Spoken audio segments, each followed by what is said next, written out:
এবার আইপিএলে কেকেআরের মালিক শাহরুখের থেকে ভদ্রতা শেখার দাবি উঠেছে, কারণ সঞ্জীব গায়াঙ্কারের লখনৌ সুপার জয়েন্টস একটি ম্যাচ চলাকালীন লখনৌর কর্ণধার সঞ্জীব গায়াঙ্কার কেএল রাহুলকে যেভাবে আচরণ করেছে তাতে বলা হয়েছে শাহরুখের থেকে শিখে আসুন। শাহরুখ শিখে এসেছেন, গায়াঙ্কার ঠগে শিখছেন। তবে এবার আইপিএলে দেখাচ্ছে কলকাতার দুই মালিকের পার্থক্য। তবে সেটা জানতে হলে সম্পূর্ণ ভিডিওটা দেখার অনুরোধ রইল। চলুন শুরু করি। তবে এই সম্পূর্ণ ভিডিওটা দেখলে আপনারা আইপিএলের সমস্ত ফ্র্যাঞ্চাইজির মালিকদের সম্পর্কে জানতে পারবেন এবং রইল কেকেআর দলের কর্ণধার শাহরুখের অনেক অজানা কথা। তবে তার জন্য সম্পূর্ণ ভিডিওটা দেখুন। চলুন শুরু করি। তবে আইপিএলে যে কোনো ম্যাচ চলাকালীন আবেগের বিস্ফোরণ সবসময়ই দেখা যায়। কেউ কাউকে জড়িয়ে ধরছে, আবার কেউ কাউকে তেড়ে যাচ্ছে, কিন্তু আবেগ কতটা সকলের সামনে দেখানো যায় তা একটা সীমা থাকা উচিত। আর সেটা যখন পেরিয়ে যায় তা সকলের সামনেই বাজেভাবে ধরা দেয়। তবে সাম্প্রতিক SRH বানাম LCGS একটি ম্যাচ চলাকালীন কেএল রাহুলকে লখনৌ সুপার জয়েন্টসের মালিক যেভাবে সকলের সামনে অপমান করছেন তা নিয়ে একেবারে নিন্দের ঝড় উঠেছে। এবার মালিক তার অধীনে কর্মরতদের পারফরমেন্স নিয়ে কি আদৌ এইভাবে জবাবদিহি চাইতে পারেন, উঠছে এবার সেই প্রশ্ন। আর সঞ্জীব গায়াঙ্কার যেখানে প্রবল ট্রোলিংয়ের শিকার হচ্ছেন, সেখানে আর এক মালিক কিভাবে তার দলের স্ট্রাইক ও ক্রিকেটারদের সুন্দর ব্যবহার করলেন তা উদাহরণ উঠে আসছে এবার। আর সেই সেরা ভালো ব্যবহার করার মালিকের তালিকায় নাম জলজল করছে শাহরুখ খানের নাম। তবে সঞ্জীব গায়াঙ্কার যেভাবে চিৎকার করে কেএল রাহুলের বিরুদ্ধে বিষাদগার করেছিলেন তাতে সারা দেশের ক্রিকেট ফ্যানরা কেএল রাহুলকে আবেদন করছেন যে এত অপমান নিয়ে আর LCGতে খেলার দরকার নেই, চুক্তি ভেঙে বেরিয়ে আসুন ভারতের তারকা ব্যাটার। তবে অন্যদিকে কেকেআর দলের মালিক শাহরুখ খান মাঠে নিজের ক্রিকেটারদের সঙ্গে কী রকম ব্যবহার করেন তার তুলনা আছে। তবে শাহরুখ খান ফ্র্যাঞ্চাইজি ক্রিকেটে আছেন সেই 2008 সাল থেকে। তার দল দুইবার চ্যাম্পিয়ন হয়েছে। তবে একেবারে লিগ টেবিলের শেষ দিক থেকে দৌড়ে শেষ করেছে এমনই হয়েছে একাধিকবার। তবে একাধিকবার প্লে অফের যোগ্যতা অর্জন করতে পারেনি কলকাতা নাইট রাইডার্স। তাতেই বা কি, একবারও নিজের মেজাজ প্রকাশ্যে হারায়নি শাহরুখ খান। সকলের সামনে কি করতে হয় তা ভালো করেই জানেন বাদশা।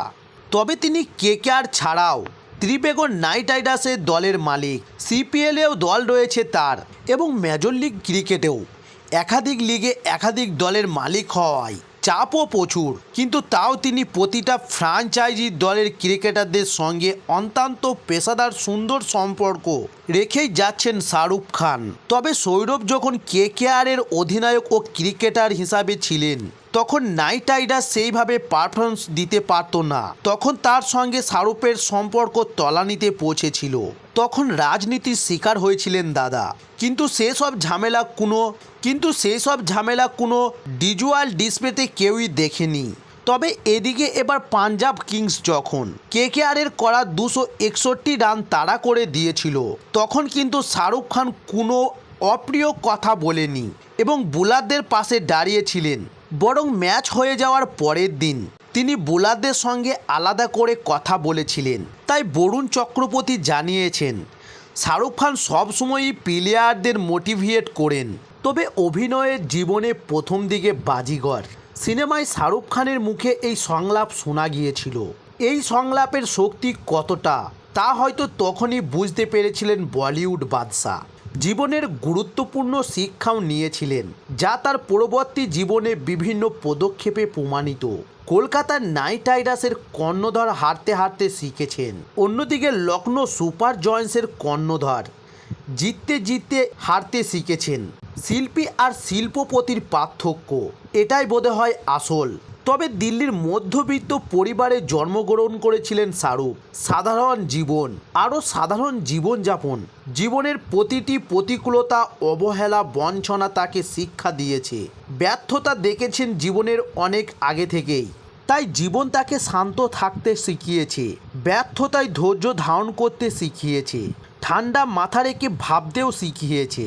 তবে অন্যদিকে জীবনে শিখেছেন গায়াঙ্কারও, না শিখলে দেশের প্রথম সারির শিল্পপতি হয়ে যান নাই। ব্যবসাকে রাজ্য দেশের গণ্ডি ছড়িয়ে দেওয়া যায় না। কলকাতায় বেড়ে ওঠা গায়াঙ্কার প্রথম জীবনের তুলনায় সহজ। দেশের অন্যতম ধনকুবের পরিবারও বটে। তার বাবা রামপ্রসাদ গায়াঙ্কার ছিলেন একাধিক সংস্থার মালিক। তাই গায়াঙ্কারকে অভাব, বঞ্চনা, অবহেলা তার দিকে চোখ তুলে তাকানোর সাহস পায়নি। তাই মধ্যবিত্তের সংগ্রাম তাকে করতে হয়নি। গায়াঙ্কার পড়াশোনা শেষ করে পারিবারিক ব্যবসার দায়িত্ব নিয়েছেন। নিজে পরিশ্রম করেছেন, তার থেকেও বেশি নির্ভর করেছেন পেশাদারদের উপর। ব্যবসায়িক মানুষ, তাই লাভই তার কাছে শেষ কথা। বিনিয়োগ করেন মুনাফার জন্য, পেশাদারদের নিয়োগ করে সেরা পারফরমেন্স করার জন্য।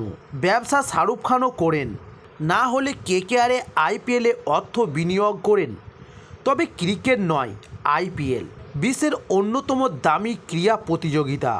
তবু তার আগে তিনি শিল্পী, খ্যাতির, জনপ্রিয়তা, যশ সব কিছুতেই তাকে দিয়েছে অভিনয়। তবে গায়াঙ্কারও সব পেয়েছে অনেকটাই জন্মসূত্রে। তবে শাহরুখও নিজের মুনাফার কথা ভাবেন। শাহরুখ এবং গায়াঙ্কার নিজেদের ক্ষেত্রে সফল, উজ্জ্বল মুখ, দেশ জোড়া পরিচিত। পার্থক্য, শাহরুখ শিল্পী, তিনি জানেন সব সিনেমা বাণিজ্যিক সফল হয় না, সব সিনেমায় তার অভিনয় প্রশংসিত হয় না। তার জীবনে ব্যর্থতা ও সাফল্য হাত ধরাধরি করে হেঁটেছে। শাহরুখ হারতে হারতে জিততে শিখেছেন, সেজন্য তার কাছে জয়ের স্বাদ বেশি মধুর। তাই শ্রেয়স আয়ার 261 রান তুলে হেরে গেলেও শান্ত থাকলেন তিনি। হতাশ হলেও হাসি মুখে ক্রিকেটারদের হতাশা মুছে দিতে পারেন। সাজঘরে ছুটে যান, ক্রিকেটারদের সাহস দেন। কলকাতার নাইট রাইডার্স আবারও জয়ে ফিরবে। তবে দল খারাপভাবে হারলে ছুটে যান গায়াঙ্কারও, তবে সেটা সাজঘরে নয়, মাঠে। হতাশা লুকিয়ে রাখতে পারেন না এবং ক্ষোভে ফেটে পড়েন। লোকেশ রাহুলদের পাশে দাঁড়াতে পারেন না, কাঠগড়ায় দাঁড় করান ক্রিকেটারদের।